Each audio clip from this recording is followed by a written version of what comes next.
morning, Axe fans. It's been months since I shot a video. I now have time because it just so happens that I lost a job. And that's very sad, right? And but you know, determined not to drink through this particular work hiatus. I want to do something positive in my life, right? Do something positive, you know, get into your hobby, do all that good stuff, right? You're supposed to do for your mental health and self-care, right? And so I was on the internet and I found what actually almost sounded like good advice. Pretty good advice, you know. So it was a meme and it said, I think, for every time there is a season, right? Very biblical intro, including a time to grieve. Yeah, that's true, right?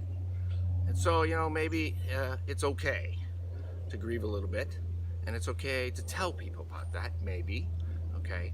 But even though, you know, that sounds good, an idea like that probably only polls at 70% in our society today. But only 70%, that's good advice. You know, 30% would be like, shitty advice. You need a slap upside the head. That's what you need. It's like, yeah, right, I do need that as well. So we're gonna do some comparative axe chopping. That's what we're gonna do. I'm gonna play with my axes for a few weeks, right? Well, the weather's still good. This is awesome. This is Group A. There'll be many groups, and we're really gonna learn some stuff about axes. Like really learn some stuff by using them, right? These great old patterns, these new patterns, we're gonna use them in various tasks and just see what we can learn, right? Check this out. This is a 4-pound Hults Bruk Dayton pattern. Big old Agdor line. Hard to find 4-pounders on a long 34-inch white oak handle.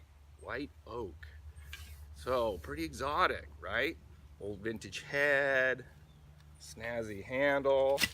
That'll be fun. But it's up against stock Gransfors Bruk. I was recently in Sweden and acquired this axe at Gransfors Bruk. All right. Which in the local, like, rural dialect or whatever that's up there, it's Gransfors. You have to do the shush. It's part of the Swedish thing. Anyway, a stock American Felling axe, right out of the box. Haven't done anything. Saw where they were made. Gonna put it to work, right? And then maybe the crowd favorite, blue collar favorite, right? This is grain run out test 1A. That's what this is, okay? It's a 5-pound Kelly Flint Edge.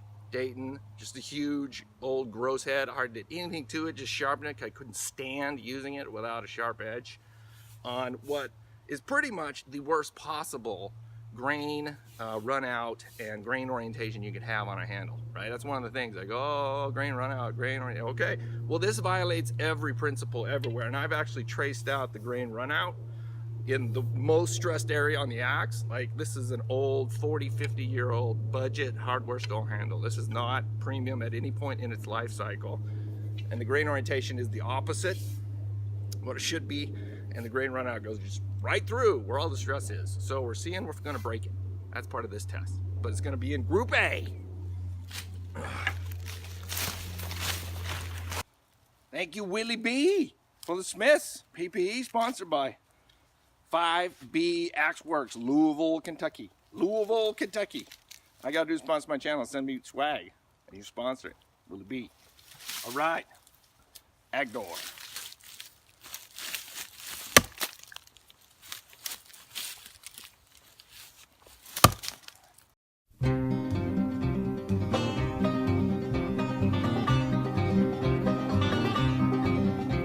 It's early in the morning when the birds sing in the pines.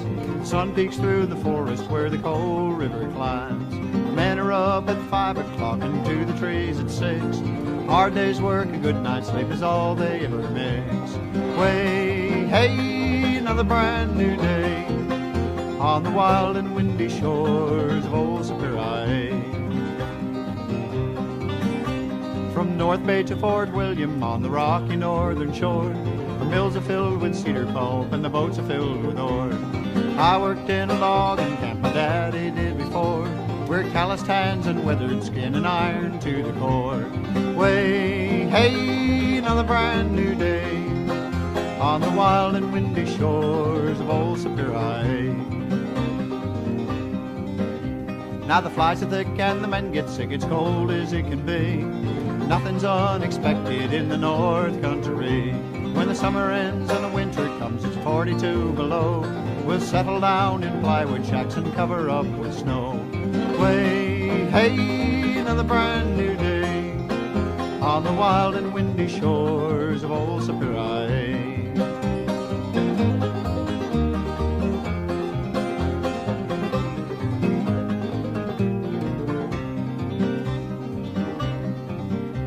Now when I die, I will have seen the wonders of the sea, and I will have climbed the mountains in the western country. Most of all, I won't forget the wild and wondrous thing, the falling of the timber when it's early in the spring. Way, hey, another brand new day on the wild and windy shores of old Superior. Way, hey, another brand new day. Wow, okay, that went down really fast. I wasn't even ready. I wasn't even filming. I was just chopping away a few more inches, and then I started to do a little back cut just to get it ready. But I was hoping to capture the, the triumph on film, and totally missed it. Cranked right over. So, on to bucking. All right. So, what do you call this? This like off the ground bucking. Is that what you'd call this? Because this tree's not coming down any more than that. Kind of bucket in the middle. We'll start out with big flint edge. This is not fun for felling. Not fun for felling at all. Not a good time. But maybe from above, it's a different thing.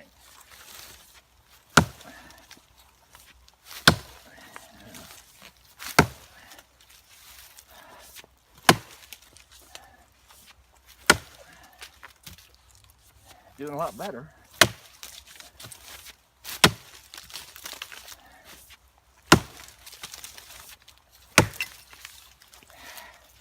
Heavy, better, but I don't know.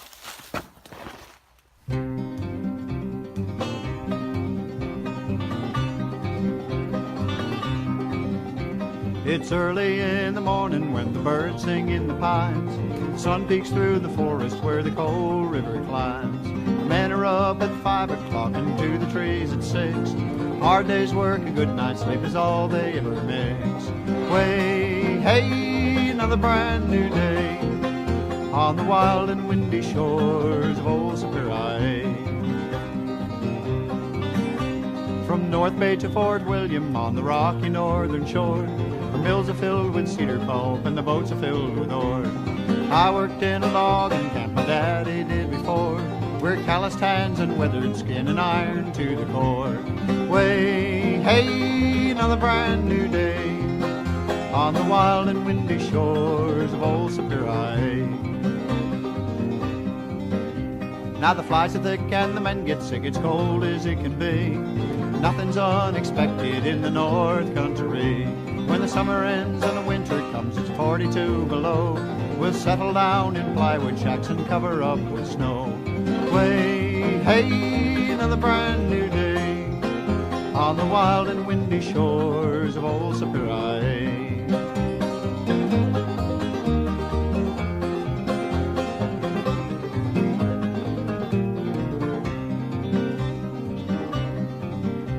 Now when I die, I will have seen the wonders of the sea, and I will have climbed the mountains in the western country.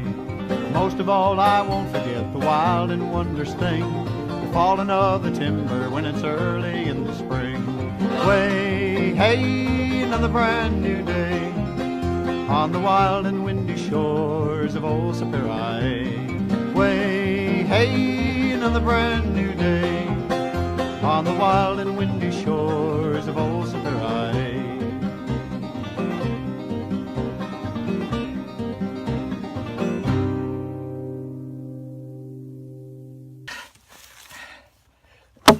Get tired now. Yeah, quite a workout. Getting out my aggression on capitalism apparent inability to create commercial value for the society that raised, educated me, and for which I spent 26 years in the fucking army. Extra. Gransfors. Gransfors.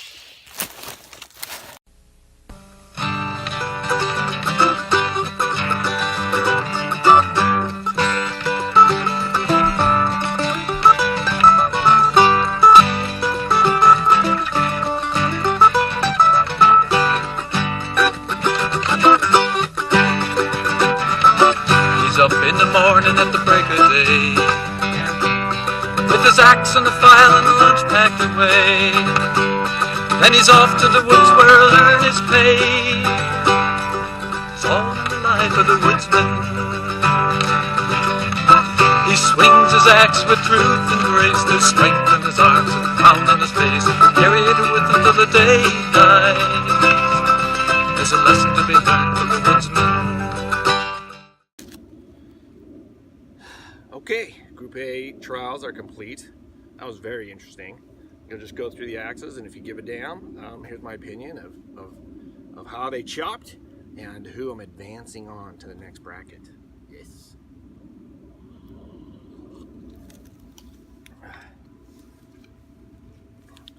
All right. Grain Runout Experiment 1 Alpha. Okay. Never was made as just a great high performance axe, right? Made it to test grain run out, which I haven't even, like, not even close. It's not even close. Like, this is rock solid, nothing's cracking, but maybe after 10 years of use, you see a crack and have to replace your, $20 handle after 10 years of use. See, I'm not thinking grain run out and grain orientation's that big a deal. I'm leaning that way more and more, but head was too heavy. I just struggled with it. It just was too heavy all day. And this 30-degree angle, super sharp, is super sharp. It just, man, it neither penetrated nor split anything like the other ones. So it was the hardest in the felling. It was the hardest in the bucking, and it just performed the least. That heavy weight just couldn't get going. Just couldn't get going with that edge. So, and this was super fun, right? My HB, my Hults Bruk 4-pound Dayton pattern on this, really exotic handle. It's got a lot going for it. Really, it was a lot of fun to swing. This white oak, long, thin like this, custom carved, had a lot of flex in it. It did, it really did. You could feel flex, you could feel the whip, but boy, the whip of the impact was great. It really was accurate. This is a very ergonomic design. It was very accurate, very sharp, penetrated, the best of the three by far. And so actually, strangely enough, I loved it most with the felling. Like, it just felt like I was just jamming into those cuts really accurately, using the length and the weight and the speed to its advantage. But it seemed harder, because it was longer and felt, longer. I had to slow down. I had to slow down a lot to be accurate. And I would just find myself just really whipping through these slower cuts, which were great. But, don't think it is the champion of this round, because that's got to go to the Gransfors Bruk American Felling axe. All in all over, as the all over axe is the one moving on. Just, this is awesome. This is an awesome axe, and I think it penetrated very well and split very well. It's a really nice thin convex bevel, so it's just meant to be a chopper. Just a chopper, and really well balanced. And the handle showed its worth, and the overall feel really showed its worth in the bucking. Really, as the lower it came down, just this was fun to use, and I was chopping faster with good accuracy there. So, all right, so Gransfors moving on. Hope you enjoyed it. Geez, I may do this tomorrow. Why the hell not? Make some coffee, chop axes. I'm useless, drinking coffee, chopping wood, right? This is my destiny.